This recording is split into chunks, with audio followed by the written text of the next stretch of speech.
मैं कतरा होकर तूफानों से जंग लड़ता हूँ, मुझे बचाना समंदर की जिम्मेदारी है। कोई बताइए उसके गुरूर भेजा को, वो जंग हमने लड़ी ही नहीं जो हारी है। दुआ करो कि सलामत रहे मेरी हिम्मत, एक चराग कई आंधियों पे भारी है। ये है तो सबके लिए लेकिन ये जिद हमारी है, एक इसी बात पे दुनिया से जंग जारी है। उड़ान वालों उड़ानों पे वक्त भारी है, परों की अफके नहीं हौसलों की बारी है। हर एक सांस पे पहरा है बेयकीनी का, ये जिंदगी तो नहीं मौत की सवारी है। इसी से जलते हैं सहराए आरज़ू में चिराग, ये तिसनगी तो मुझे जिंदगी से प्यारी है। मैं कतरा होकर भी तूफान से जंग लड़ लेता हूँ, मुझे बचाना समंदर की जिम्मेदारी है। मंजिल से आगे बढ़कर मंजिल तलाश कर, मिल जाए तुझको दरिया तो समंदर तलाश कर। हर शीशा टूट जाता है पत्थर की चोट से, पत्थर ही टूट जाए वो शीशा तलाश कर।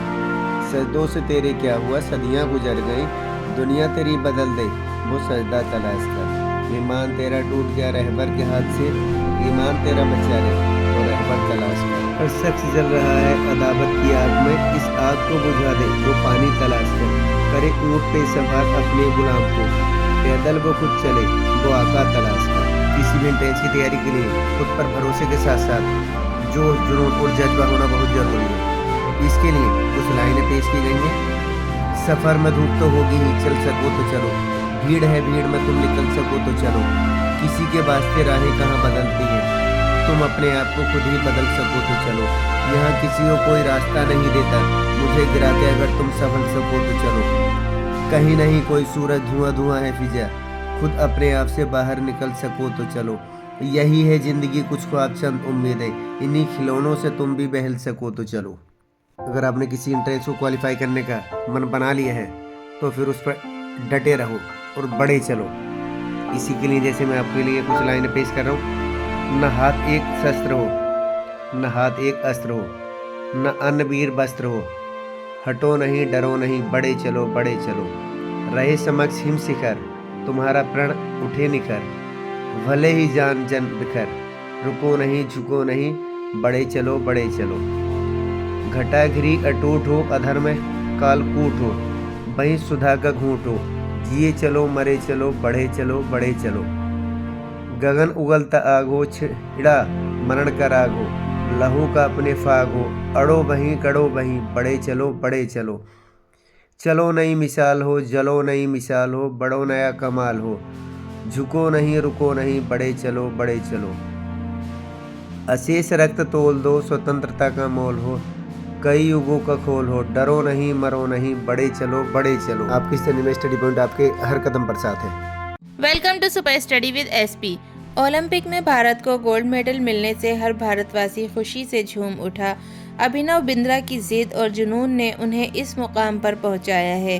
बैंकॉक में हुए वर्ल्ड शूटिंग चैंपियनशिप में अभिनव बिंद्रा की टीममेट रही इंटरनेशनल शूटर श्वेता चौधरी ने कहा कि अभिनव बिंद्रा ने जो कहा वो कर दिखाया। श्वेता मामूली अंतर से ओलंपिक टीम में जगह बनाने में नाकाम रही।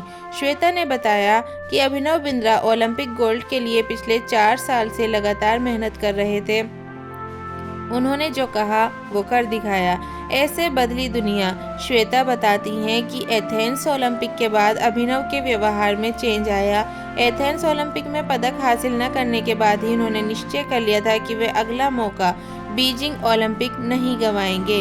एक स्मरण सुनाते हुए श्वेता ने कहा कि बैंकॉक में वर्ल्ड चैंपियनशिप के दौरान जब भारतीय टीम के अन्य शूटर शाम को शहर घूमने गए थे, अभिनव बिंद्रा जिम में एक्सरसाइज कर रहे थे। शायद अभिनव को एथेंस ओलंपिक में पदक नहीं जीतने का सदमा ऐसा लगा कि उनके व्यवहार में काफी परिवर्तन आ गया।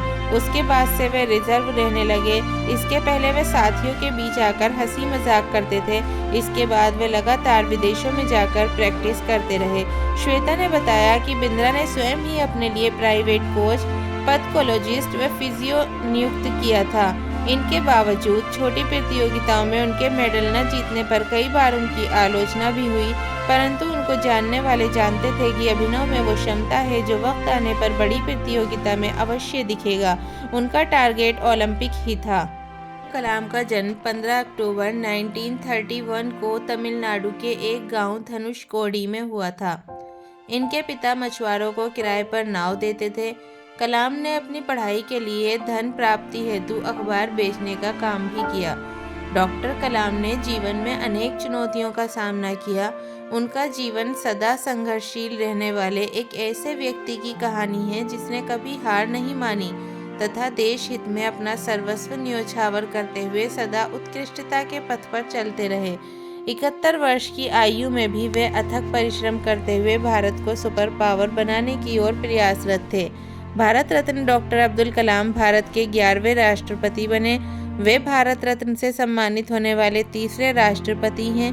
भारत के मिसाइल कार्यक्रम के जनक डॉक्टर कलाम ने देश को अग्नि एवं पृथ्वी जैसी मिसाइलें देकर चीन एवं पाकिस्तान को इनकी रेंज में लाकर दुनिया को चौंका दिया।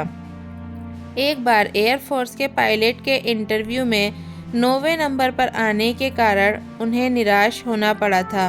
वे ऋषिकेश बाबा शिवानंद के पास चले गए एवं